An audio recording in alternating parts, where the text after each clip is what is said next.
Bonjour, bienvenue sur Tao. Alors aujourd'hui une petite vidéo qui je pense va intéresser beaucoup de gens. C'est sur les choix, la difficulté qu'on peut avoir à choisir quand on fait fabriquer une nouvelle voile, le choix des tissus, les qualités de fabrication, etc. Les points importants à comprendre quand vous achetez une voile neuve, quoi. Voilà, donc je profite qu'il y ait un voilier qui est venu sur mon voilier sur Tao pour fabriquer, parce que je commande des nouvelles voiles. Et du coup, j'ai fait une petite interview de lui, et c'est cette interview que je vous propose. Bonjour, alors je vous présente Patrick, qui représente la société Self Service. Donc il va nous présenter un petit peu sa société, son histoire, et leur activité actuelle. Oui, bonjour Laurent, bonjour à tout le monde. Merci que je peux être ici aujourd'hui. Je m'excuse déjà tout de suite dès le début pour mon langage. Je suis moitié allemand et moitié français. Et ça va être un petit peu compliqué pour le bien expliquer ou expliquer nos travails en France. Pourquoi je suis ici en France? Qu'est-ce qu'est Self Service? Self Service, je commence avec l'entreprise. Elle a été créée en 1949 à Dansk avec la Conrad, si je le prononce bien en français. Et on était constructeur de bateaux, fabricant de bateaux. Et tout de suite plus tard, 2 ans après, on a commencé aussi à faire nous-mêmes les voiles dans l'entreprise depuis 1951. Et ça, on fait encore aujourd'hui. Alors, les plupart grands voiliers qu'il y a dans le monde entier, c'est nous qu'on les équipe avec les voiles traditionnelles. Est-ce que tu peux nous montrer, tu es venu tout à l'heure avec quelques photos de vieux gréements assez magnifiques. Assez magnifiques, c'est ça. On a, après, je pourrais donner aussi des photos. Oui, bon, ça ira. Je pense que tu pourras mettre dedans. Ah bah ça va être encore plus facile. Ok. Comme ça, oui. Parce qu'on a aussi des très connus ici en France, comme Étoile du Roi, qui a Saint-Malo. Oui, Saint-Malo, oui. C'est nous aussi qu'on a équipé. Des voiles, et après comme eux on a encore plein, la Cycloud, après la Royal Clipper avec plus de 5000 m² de toiture qui sont équipés. Et après pas que ça, nous on fait aussi pour les grands voyages ou expéditions, les voiles, et pour les courses qu'on est aussi très fort. Et il y a quelques années, il y a 8 ans à peu près, qu'on a arrêté les derniers contrats avec un des plus grands voileries qu'il y a en France et aussi à Danemark. C'était Incidence et Evström, qu'on était sous-traitants. Et depuis là, maintenant, on est rentré pour les particuliers avec notre propre logo en Allemagne, et depuis 2 ans ici en France. D'accord. Donc toi, tu es basé à La Rochelle. Les voiles sont fabriquées à Gdansk, donc qui est en Pologne. Sur la chaîne Voilier Tao, on parle beaucoup de bateaux de voyage, ou à minima de gens qui font pas mal de croisières, on va dire hauturières, semi-hauturières en France. Donc, quels sont pour toi les 3 ou 4 critères pour choisir une voile de grande croisière? Déjà, c'est pour ta utilisation de ta voile. Alors, qu'est-ce que tu veux faire? Comme tu as dit, alors c'est la grande croisière. Le plus important, c'est le tissu. Quel tissu on prend? Quelle coupe? Et comment elle est la finition de cette voile? Voilà. Et puis, tout à l'heure, quand on en avait parlé, on avait dit aussi que il y a des voileries qui étaient un peu mieux équipées que d'autres pour la réalisation de ces voiles, quoi. Oui, si c'est de A à Z. Voilà. Alors, on va reprendre point par point, parce que c'est là qu'on va rentrer dans le vif du sujet et que ça va vraiment intéresser ceux qui vont regarder cette vidéo. Donc, le choix des tissus. Qu'est-ce que tu peux dire? Quelles sont les grandes familles de tissus? Et qu'est-ce qui est adapté à ce type de croisière? Et qu'est-ce qui n'est pas adapté à ce type de croisière? On commence déjà avec les tissus qu'il y a sur le marché, que moi je connais et que nous on travaillons aussi avec. Pour rentrer avec une gamme qui est très bas, qui est aussi très pas réputée, mais répandue, ou qui est beaucoup utilisée dans le métier voilier ou voilerie, c'est Challenger, qu'on entend, qu'il y en a partout. Mais nous, personnellement, on ne travaille pas vraiment avec Challenger, parce que pour nous, c'est rapport qualité-prix, et aussi pour avoir une longue durée de ce tissu, nous, on préfère de travailler avec Dimension Épaullion. D'accord. Donc Dimension Épaullion, c'est le nom d'une société, c'est une société que tu m'expliquais qui était allemande. C'est ça. Voilà, donc qui fabrique différentes sortes de tissus. Challenge, elle, c'est toujours du Dacron aussi, mais c'est une société qui est, c'est anglais, je crois, non? Je crois que c'est anglais, oui. Oui, ou c'est Dupont de Nemours, peut-être, américain. Enfin, c'est pas très grave. Oui. Donc vous travaillez exclusivement avec société allemande. Comment tu as dit Dimension Épaullion. Dimension Épaullion. Après, donc, quels sont les choix qu'on a pour une voile de croisière? On peut la mettre en Dacron. On va commencer par les voiles, comme on dit, exotiques. Pourquoi pourquoi ne fait-on pas des voiles exotiques pour un bateau qui va aller naviguer aux Antilles, des choses comme ça? Donc les voiles exotiques, c'est-à-dire les voiles 3D ou les voiles laminées, quoi. Après 3D, je veux pas dire que c'est pas bien. Du 3D, c'est super. Si on a les moyens, pourquoi pas? On prend une 3D. Mais après, il faut faire aussi le mais. Si on a un problème dans une voile de 3D, ça veut dire qu'il y a une fissure où c'est abîmé, c'est déchiré. La voile, elle est foutue. Tu peux plus rien faire. Elle est cassée.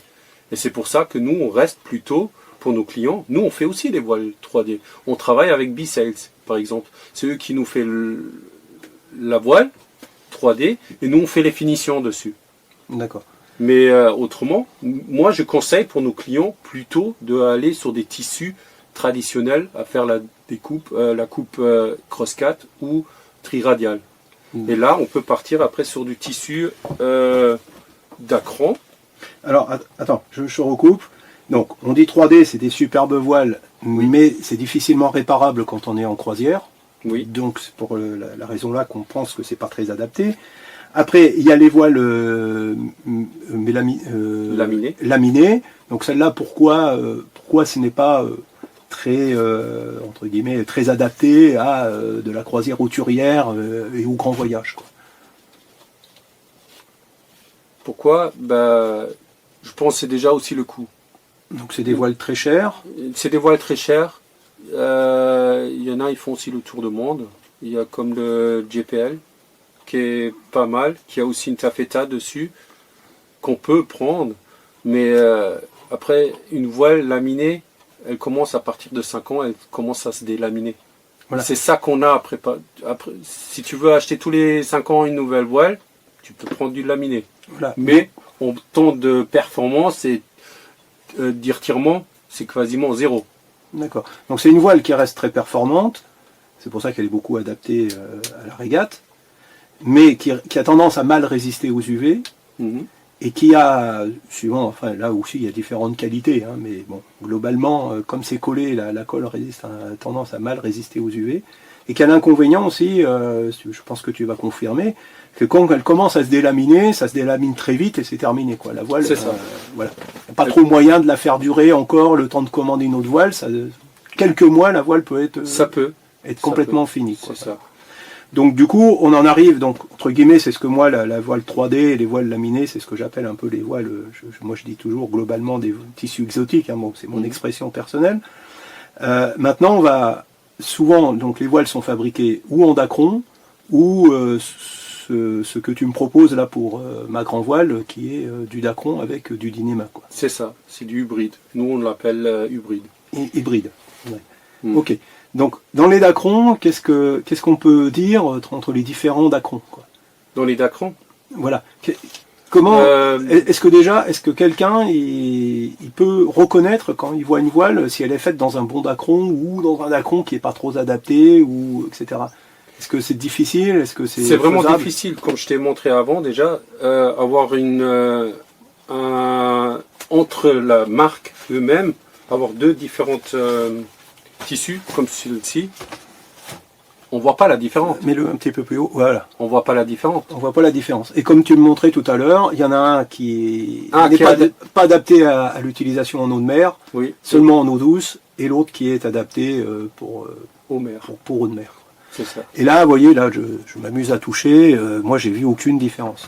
Donc ça, ce qui fait dire que c'est extrêmement important parce qu'on est obligé d'avoir un contrat de confiance avec le voilier parce que le voilier il peut faire à peu près tout et n'importe quoi et on n'a quasiment aucune chance derrière de... Celle-ci, elle peut tenir aussi, c'est 5 ans, 7 ans. Voilà.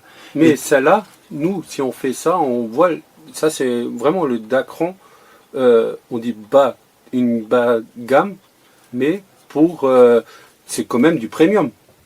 Parce que ce point que c'est aujourd'hui, avec cette voile-là, tu peux, si tu fais attention à ta voile, tu peux tenir au moins 10 ans ou 12. D'accord. Ça dépend comment tu la traites aussi, ta voile.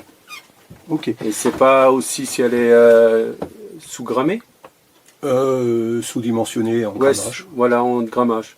D'accord. Donc ça, c'est extrêmement important qu'il y ait une confiance avec le voilier. Et c'est un peu tout le problème des voiles aussi qu'on peut commander par correspondance.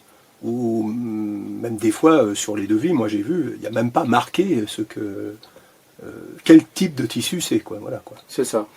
Et après, comment dire, donc vous, votre politique, c'est quoi? C'est plutôt de mettre du haut de gamme, oui. De mettre du haut de gamme, quoi. C'est ça. Il y a aussi des clients, je ne cache pas, qui viennent chez moi, comme maintenant chez toi maintenant. Pour toi, on a choisi maintenant le hybride, ça veut dire le Dyneema, voilà. Qui est tissé avec du Dyneema à l'intérieur, du Hydranet. Ouais, non, c'est le Hydranet, pardon. Oui, c'est l'Hydranet, oui. C'est l'Hydranet radial avec tissage qui a du Dyneema à l'intérieur. Et il y a aussi de Fibercon, de Contender, c'est Claude, qui fait la même chose. Mais sur le prix maintenant, on pourrait partir chez toi, maintenant pour la taille de chez toi, où on dit une voile à peu près de 30 mètres carrés, on parle de 1000 € de différence. Comment on dit à qualité égale, il y en a un qui est 1000 €. 1000 € de différence de... comment on peut dire ça sur la surface globale de la voile. De la voile, qu'est-ce que ça coûte, le tissu. Oui, d'accord, oui, on a bien compris. Oui. Et c'est pour ça, il y en a beaucoup, ils disent, non, je garde le Fibercon, la marge peut être un petit peu plus haut pour moi. D'accord. Oui, tu veux dire que c'est celui-là qui coûte beaucoup moins cher, mais d'une qualité bien inférieure. Oui. Donc, j'ose pas dire combien, je sais qu'est-ce qu'il y a dedans à l'intérieur. Et je sais il y en a beaucoup qui disent aussi, oui, ils sont fait des tests d'étirement, mais c'est toi, tu peux aussi manipuler un petit peu les tests, comment tu les fais. Oui, d'accord. Donc, ce qui veut dire que... Combien de fois tu le fais par l'année? C'est que Dimension et Polluant, s'ils font des nouveaux charges, ils testent leur tissu à chaque fois.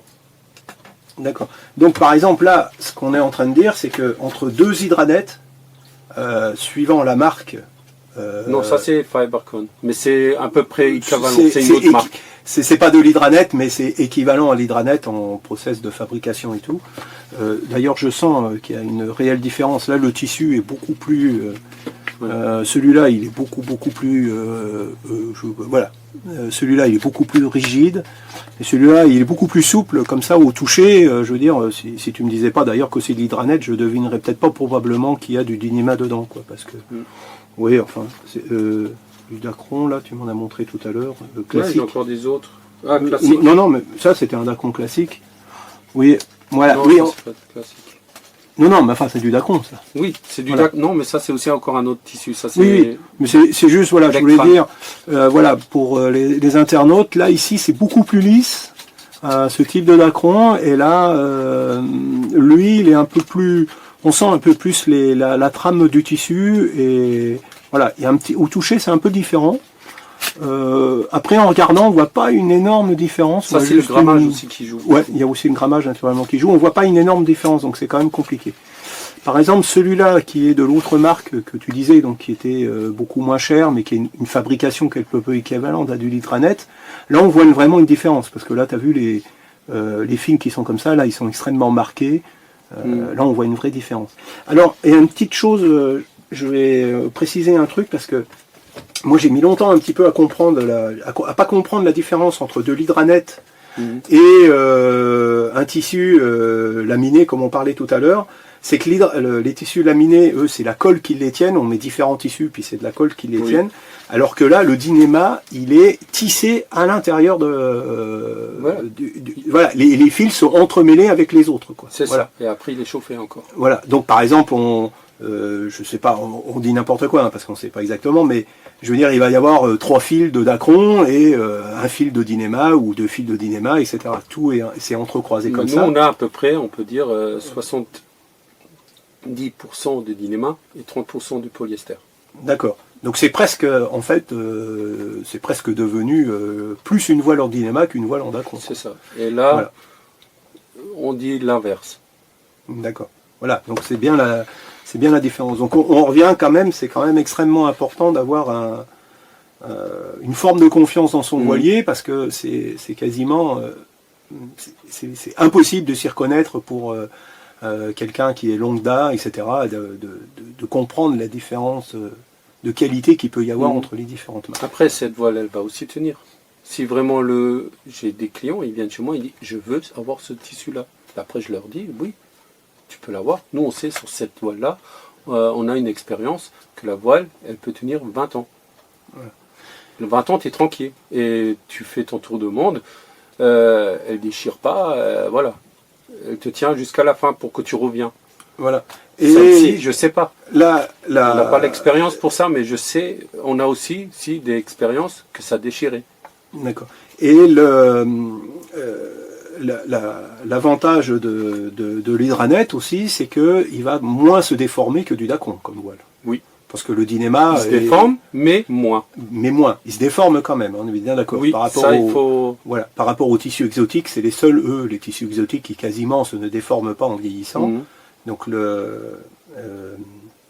et moi non plus, hein, j'oublie toujours le nom de ce tissu-là, c'est imprécis. L'hydranette. L'hydranette se déforme, mais se déforme beaucoup moins qu'une voile Dacron, Voilà. Oui. Et donc on le préconise pour la taille plutôt au-dessus d'un bateau de 30 pieds. Ça, on peut dire. On peut dire un petit peu comme ça. Donc moi qui est en train de me payer une voile en hydranette, là, bon, c'est le top du top pour moi. C'est le top du top. Je suis exactement à 32 pieds. Hein, je suis à 32 pieds, donc je suis vraiment... Après, c'est aussi... ça dépend de plein de choses. C'est ça qu'il faut se demander aussi au début. Est-ce qu'on veut être tranquille? Bon, on prend cette qualité-là. Ou est-ce qu'on veut être... on est aussi flexible, ça veut dire si on fait la traverse, tu restes du cross-cut parce que tu peux être sûr que tu peux la faire réparer partout. Voilà. Alors, j'avais dans une de mes vidéos, j'avais développé aussi l'idée de gens qui partent, qui faire juste un tour d'Atlantique et qui partent 2 ans. En effet, un bateau qui part 2 ans, etc., et que le bateau va être revendu après, il n'est pas obligé d'acheter de l'hydranette. Il fait un aller-retour de l'Atlantique, il achète un Dacron de bonne qualité, donc par exemple pas du Dacron Challenge, par exemple des bonnes qualités comme vous proposez. Oui.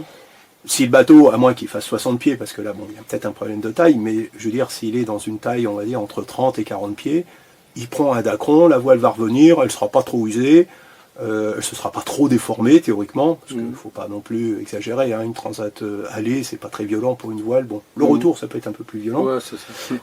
Mais voilà, toutes les chances que la voile, elle revienne, que le bateau soit toujours vendable. Après, si c'est quelqu'un comme moi qui navigue beaucoup, et qui en a un peu marre de changer tous les 6 ans sa voile en Dacron, c'est intéressant de passer en hydranette. Voilà, là ça a été ma démarche. C'est la question que je t'ai posée en te disant, bon, j'en avais marre de changer tous les 5 ans, tous les 5-6 transats, je change ma voile, j'en avais un petit peu marre de ça. Voilà, parce que la différence de prix est quand même 30%, 35% plus cher en hydranette. À peu près, je crois que tu... Oui, c'est ça, un peu près. Là, on peut dire le prix pour ma voile? Je ne l'ai pas en tête. On est à peu près à 3400 € ou 3500 € pour ma voile, donc 23 mètres carrés, et on serait, je crois, de mémoire, plus à 2000 € si on était ou 2000 ou 2500 si on était en Dacron de qualité. Voilà, Alors, après, est-ce qu'on peut passer au point suivant? Ah non, on avait dit, on avait oublié dans il y a le choix du tissu, mais il faut pas oublier qu'il faut que le voilier mette aussi un tissu, un fil de qualité, c'est-à-dire un fil qui crame pas aux UV, etc. Ça, c'est très important aussi, oui. Et voilà. quelle épaisseur aussi, surtout qu'il y a le fil. Voilà, donc on choisit le tissu, le diamètre du fil est choisi en fonction du grammage du tissu, je suppose. Et il faut qu'il soit de qualité, de bonne qualité pour une voile de haute croisière. C'est ça. Voilà. Donc à ce propos, là, je peux raconter l'anecdote d'une de mes clientes là, qui veut acheter un bateau et qui loue beaucoup de voiliers, et que, bon, on ne citera pas la voilerie, hein, naturellement, mais qui n'arrête pas de recoudre les voiles, et dont les voiles, au bout de 4 ans de location, hein, c'est sûr qu'il y a pas mal d'usure, les bateaux naviguent beaucoup, mais où les coutures se décousent complètement. Et ça, c'est typiquement un fil qui est choisi et qui ne résiste pas aux UV, quoi. Voilà. Parce que si c'est local, ça peut être un problème de ragage, mais si c'est toute la voile, une laisse entière qui se découte, t'es bien d'accord avec moi que c'est un problème d'UV, c'est pas un problème de ragage, quoi. Oui, c'est le problème du UV, il n'est pas assez épais. Voilà. Ou pas assez costaud, quoi. Voilà, pas assez costaud. Voilà. Alors, je précise aussi que moi, par exemple, qui ai toujours acheté des voiles en dacron, mais qui ai fait toujours attention d'avoir de la très bonne qualité, moi, j'ai jamais eu une voile qui s'est décousue. Je ne sais pas ce que c'est de recoudre une voile, ça m'est jamais arrivé. Voilà. Et donc, bonne transition, ça nous permet de passer au deuxième point important pour une voile de croisière, c'est la qualité de fabrication, ou la qualité des finitions. Donc, je peux encore dire quelque chose? Oui, à cause de l'Hydranet. Oui. Qu'on a aussi beaucoup, surtout en Allemagne, les clients chez nous, ils achètent le Hydranet parce qu'après ils vont le réinvestir. C'est comme un investissement. Si, comme tu as dit, après 2 ans, 3 ans, tu veux revendre le bateau, tu as des super voiles, voilà, Hydranet. D'accord. Il faut voir aussi un petit peu ce côté-là. Oui. Mais après, il faut avoir aussi le moyen de se payer des Hydranet. Oui, oui. Oui, ce n'est intéressant qu'en fait, que si le bateau navigue beaucoup, oui. Qu'il ait une utilisation intensive, et puis à la rigueur aussi par rapport à la taille, quoi. Parce que c'est vrai que plus on monte en taille, hein, je pense que tu vas confirmer, moins le dacron devient intéressant, parce que plus les efforts sont importants sur le voilier, et lui, plus il a tendance à se déformer, à faire vite un peu... Ça, on peut rester sur de dacron. Regarde, il y a aussi celui-là, le Pro Radial qu'on a. Ah oui. Avec celui-là, tu peux faire aussi du radial. Une coupe radiale qui tient aussi bien. D'accord, voilà. Qui est encore mieux que le AP. Oui, d'accord. C'est faisable. Donc en fait aussi, ça permet la transition. On parlera après de la qualité des finitions, c'est vrai que ce serait plus intéressant là, avec la transition de ce que tu viens de dire. Parce qu'on a le choix d'utiliser aussi, c'est en fonction de la coupe que l'on va faire sur la voile. C'est ça. Parce qu'après, on a aussi celui-là, le Vectran. Vectran, mais ça, il n'y a pas beaucoup de gens qui l'aiment. Parce qu'il y a des fils jaunes dedans, ça fait un petit peu old school. Ça dépend. C'est le goût aussi, à savoir. D'accord. Bon, on reprend la vidéo. Donc tu vas nous expliquer les 3 types de coupes qu'il existe, les 3 différentes formes. Et puis au montage, je mettrai des photos et puis je mettrai des sous-titres sous chaque photo pour montrer un peu ce que c'est. D'accord. Donc, il y a la famille des radiales, triradiales ou biradiales. C'est ça. Et cross-cut. Cross-cut qui est aussi prononcé horizontal. Horizontale. Voilà. Tradition. Alors, c'est quoi la différence, la caractéristique, la différence la plus caractéristique entre une coupe radiale et une coupe cross-cut? Facile à dire. Un cross-cut, il est moins cher en fabrication. Oui. Mais un triradial ou un radial, il tient plus au l'étirement. Il tient plus à l'étirement. Et il est plus performant parce que nous, on peut plus maîtriser où qu'on va mettre le creux de la voile. D'accord. Pour avoir une belle forme. Et donc la voile va mieux vieillir dans le temps parce qu'elle va moins se déformer. C'est ça. Parce que, assez simplement, c'est que le but dans une radiale, c'est d'orienter les fibres du tissu dans le sens où elles travaillent le plus, quoi. Après, on est d'accord, quoi. On est d'accord, oui. Voilà. Dans le principe. Hein, dans le principe, oui. Après, on peut choisir bien sûr le tissu. Parce qu'on ne peut pas faire avec tous les tissus, on peut faire du triradial. Donc on a des tissus qui font que du horizontal, comme celle-là. Et après, on doit aller sur le pro radial, qu'on peut faire du radial. Mais on ne peut pas faire un cross-cut. pas horizontale. D'accord. Donc ça nous permet une transition. Il faudra qu'on revienne après, à la fin de la vidéo, sur l'importance des débits et l'importance en fait d'une conception 100% de la voile, parce que il y a une cohésion entre le choix du tissu, le choix du fil, le choix de la coupe, et le tout par rapport aussi à l'utilisation que l'on fait dans le bateau et à la taille du bateau. Alors après on va passer maintenant au troisième point qu'on avait cité, qui est extrêmement important, c'est la qualité de fabrication de la voile. Donc là on peut, je pense, aller assez rapidement un petit peu quelles sont les coutures. Donc on fait quoi? Des triples coutures si c'est une voile de grande croisière? C'est ça. D'accord. Après la taille des renforts. Il y a des renforts qui sont plus dimensionnés. Les finitions à la main, les clem clips en alu. Les clem clips, c'est les coinceurs que l'on met, et naturellement un coinceur à chaque riz. Hein, un coinceur pour le nerf de chute à chaque riz, naturellement. Il y a des différences de qualité, par exemple, sur les tétières, où à peu près toutes les tétières se valent normalement. Les tétières, il n'y a pas de grande différence. Nous, on prend après roue de gazon. Si on a le hauturier dessus, le pack offshore, on peut dire. Nous, on a un pack offshore et là, on met ça dessus. Il y a aussi les bandes de visualisation réfléchissantes. Ah oui, ça sera mis dans ma voile, ça? Je crois, oui. Ah, ça c'est sympa, ça. Ouais, j'ai testé dernièrement, c'est sympa. C'est dans la nuit, c'est bien. Aussi, naturellement, des finitions comme les penons. Oui. Mais ça, c'est pas obligatoirement une finition grande croisière. Non. C'est sur toutes les voiles, ça, quand même. C'est le navigueur qui décide s'il veut avoir encore plus des penons ou pas, mais ça, c'est chacun qui fait comme il veut.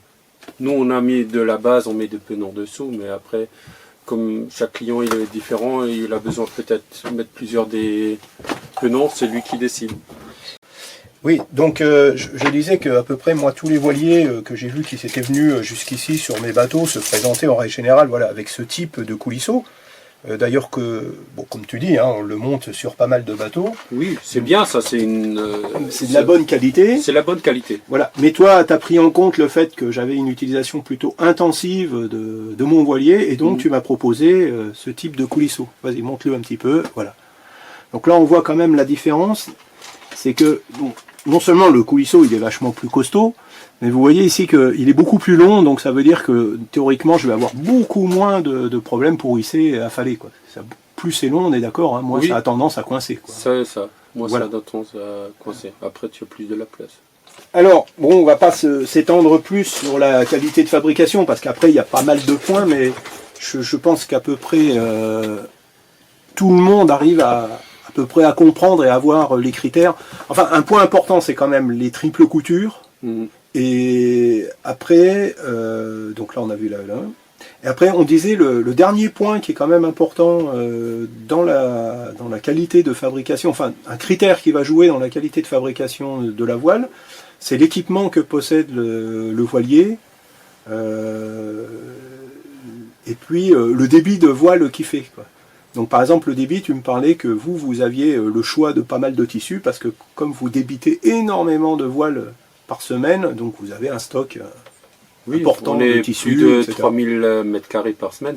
Voilà, donc vous fabriquez 3500 m² de voiles par semaine, ce qui veut dire que vous avez un paquet de rouleaux de tissus comme choix, donc c'est ce qui fait que tu peux me proposer un choix. Voilà. Donc là tu es venu, là, il y en a, je sais pas Pologne, combien, là il y en a combien, là il y a une cinquantaine. Il n'y a pas tout, mais il n'y a même pas tout. Voilà, une cinquantaine enfin je veux dire une cinquantaine de tissus pour moi qui pourraient entre guillemets. On est aussi le plus grand repreneur de tissus de dimension Napoléon en Pologne. Parce que les grands, on travaille aussi encore avec des chantiers comme Maxus, Deller, que nous on fabrique les voiles. D'accord. Et encore des autres catamarans que j'ai plus maintenant les noms en tête, mais voilà. Il y a assez grandes marques qui ont fait aussi encore les premières montes, mais avec notre propre logo, pas sous-traitant. Toi tu me disais que la voile vous la faites de A à Z, c'est-à-dire vous concevez la voile, c'est un voilier qui bon, donc toi, tu as quand même eu aussi une expérience de voile, tu fais de la régate, Je des fais de la choses régate, comme ça. oui, c'est ça. Voilà. Donc c'est quelqu'un qui navigue, voilà, ce qui n'est pas obligatoirement le cas maintenant. Le concepteur de voile, chez nous, il y en a 2, et les 2, ils font de la régate voilà. aussi. Donc vous concevez les voiles, vous utilisez le programme, vous savez l'utiliser, vous êtes capable de modifier les critères pour faire une voile adaptée à chaque client. Et surtout, l'avantage c'est que vous faites de la voile de A à Z. Donc est-ce que tu peux nous expliquer ce que ça veut dire faire une voile de A à Z, quoi? De voile A à Z, ça veut dire, nous, on dessine la voile, on fait la découpe, on la met ensemble, et après on fait les finitions. Voilà. Elle est testée à la fin, elle va être étirée à l'usine pour voir, contrôler si tout est bien, si elle est en bon état. Et après, elle va être emballée, elle va être envoyée. D'accord. Donc toutes les voiles sont fabriquées en Pologne et après sont dispatchées chez les revendeurs comme toi qui les livrent. Oui, on a 2. On a 3. On a un en Allemagne et un ici en France, c'est moi, personnellement. Et on a en Suède. Ok, bah écoute, c'est la fin de cette vidéo. Naturellement, je mettrai le lien de ton site professionnel. Et puis, bah écoute, s'il y a des clients qui ont envie de te demander des devis ou de te poser d'autres questions, je pense qu'ils seront les bienvenus, quoi. Ouais. Voilà, c'est la fin de cette vidéo. Merci, au revoir. Au revoir.